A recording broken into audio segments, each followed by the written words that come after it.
महू मौजी से, आप यहाँ हो? चलो रिया के फेरे पड़ने वाले हैं, आपको बाबूजी बुला रहे हैं। यह क्या माँ जी, आप रो रही हो? विशाखा, कुछ नहीं बेटी, अभी सुमित आ जाते हैं। रिया की मम्मी, तुम यहाँ क्या कर रही हो? जल्दी चलो, सब तुम्हारा बाहर इंतजार कर रहे हैं। हमारी बेटी की शादी है और तुम यहाँ पर खड़ी रो रही हो, क्या बात है? विशाखा, कुछ नहीं, जैसे बेटी के लिए इतना कुछ किया, आज पराई हो जाएगी। सुमित, तुम इतना क्यों सोचती हो? यह तो होना ही था, लेकिन यह भी तो सोचो, मैं बहू भी एक बेटी की तरह मिली है। विशाखा, वो तो ठीक है, फिर रिया की शादी हो जाती है और अगले दिन रिया की विदाई हो जाती है। विशाखा, जिसकी उम्र करीब 47 रहती है, वही सुमित की उम्र 50 साल रहती है। विशाखा बहुत गोरी रहती है, वे देखने में 30 साल की जवान लड़की लगती है।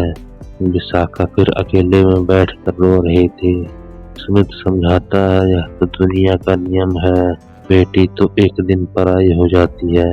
विशाखा, वह तो ठीक है, लेकिन आप भी जानते हो मैंने अपनी बेटी के लिए क्या क्या किया है।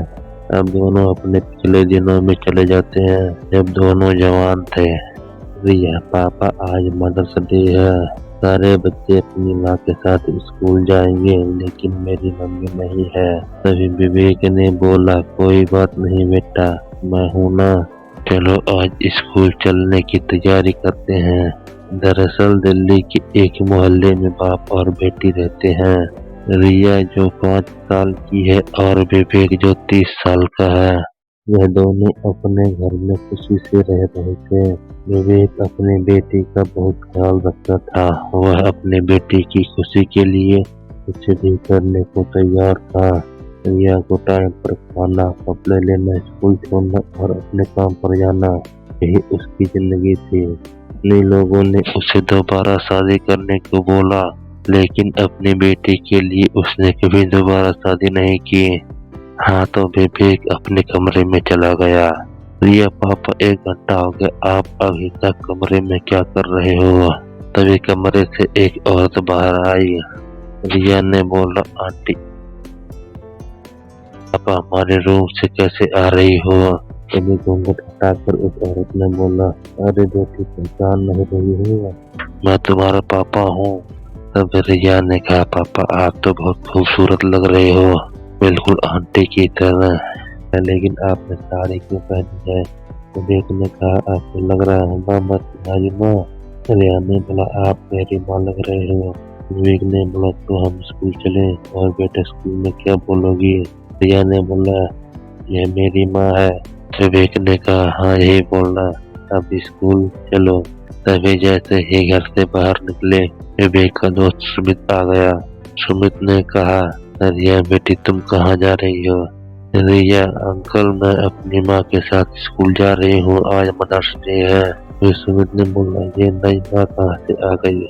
फिर उसने विवेक को देखा, आप कौन हो और विवेक कहाँ है? फिर रिया ने बोला, अंकल, यही तो मेरे पापा है। तो सुमित ने बोला, अरे बाप रे, यार विवेक का तो साड़ी में बहुत खूबसूरत लग रहा है, लेकिन तो रिया की माँ क्यों बना है? विवेक ने कहा, यार रिया रो रही थी, तो खुश करने के लिए मैंने ऐसा किया। तो चलो ठीक है, तो मैं इसका बाप बन जाता हूँ। तीनों हंसने लगे। ये तीनों स्कूल में गए। सारे बच्चे अपने माँ बाप के साथ आए हुए थे। विवेक भी अपनी बेटी को लेकर महिलाओं की लाइन में बैठ गया।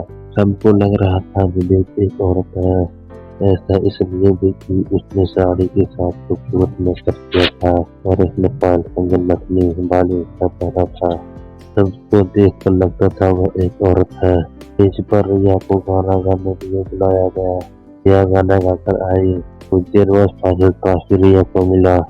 प्रबंधक ने बोला, रिया के साथ कोई आया हुआ हो तो स्टेज पर आए। रिया ने विवेक से जिद किया कि वह उसके साथ स्टेज पर चले, लेकिन विवेक सबको यह नहीं बताना चाह रहा था कि वह मान रहे, लेकिन अपनी बेटी की खुशी के लिए हिम्मत करके अपनी बेटी रिया के साथ साड़ी पहने हुए स्टेज पर चला गया।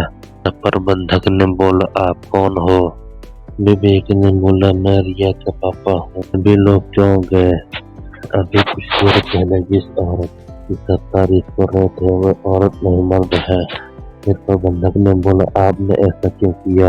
आप कुछ कहना चाहते हैं? विवेक रिया के पास गया।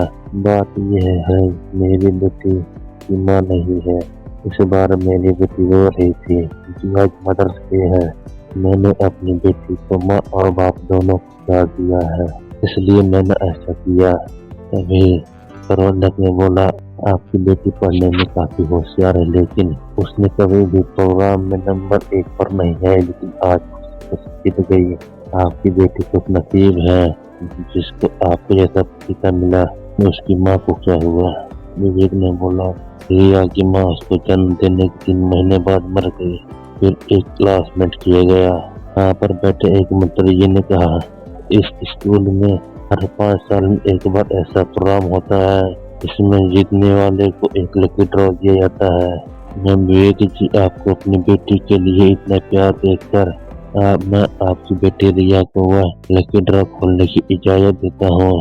जब रिया ने लकी ड्रॉ खोला, उसे देखकर विवेक खुश हो गया, क्योंकि रिया 1 करोड़ रुपए जीत गई थी। प्रबंधक ने कहा, यह पैसे जो अभी आपके खाते में ट्रांसफर कर दिया जाएगा, लेकिन आप इसे अगले साल निकाल सकते हैं। विवेक ने धन्यवाद कहा। इस तरह खुशी खुशी रिया और विवेक घर आ जाते हैं। फिर 1 महीने तक दोनों आराम से रहते हैं, लेकिन एक दिन अचानक ही विवेक के पास एक लेटर आता है। किसी औरत ने उस पर केस दर्ज कर दिया था। उसमें लिखा था, किसी औरत ने उस पर यह आरोप लगाया है कि उस औरत की बेटी को विवेक ने जबरन अपने पास रख लिया है और उसे घर से निकाल दिया है, और विवेक को थाने में पूछताछ के लिए जाना है। विवेक थाने पर जाता है। विवेक जब पुलिस स्टेशन में पहुंचता है, वहां पर एक औरत विवेक को देखते ही बोलती है, यही है वह आदमी जिसने मुझे धक्के मार कर निकाल दिया था और जबरदस्ती मेरी बेटी को अपने पास रख लिया था। पकड़ लो, गिरफ्तार कर लो। किसी भी महिला की बात सुनती है और उसे गिरफ्तार कर लेती है। विवेक बहुत समझाता है, लेकिन पुलिस नहीं मानती है। वह औरत विवेक पर महिला उत्पीड़न और घरेलू हिंसा का केस दर्ज करती है। कुछ टाइम बाद कुछ लोग आते हैं जो विवेक को बेल करवा कर घर ले जाते हैं और बताते हैं कि अब आपका केस कोर्ट में चलेगा। मोहल्ले में सब लोग पूछते हैं,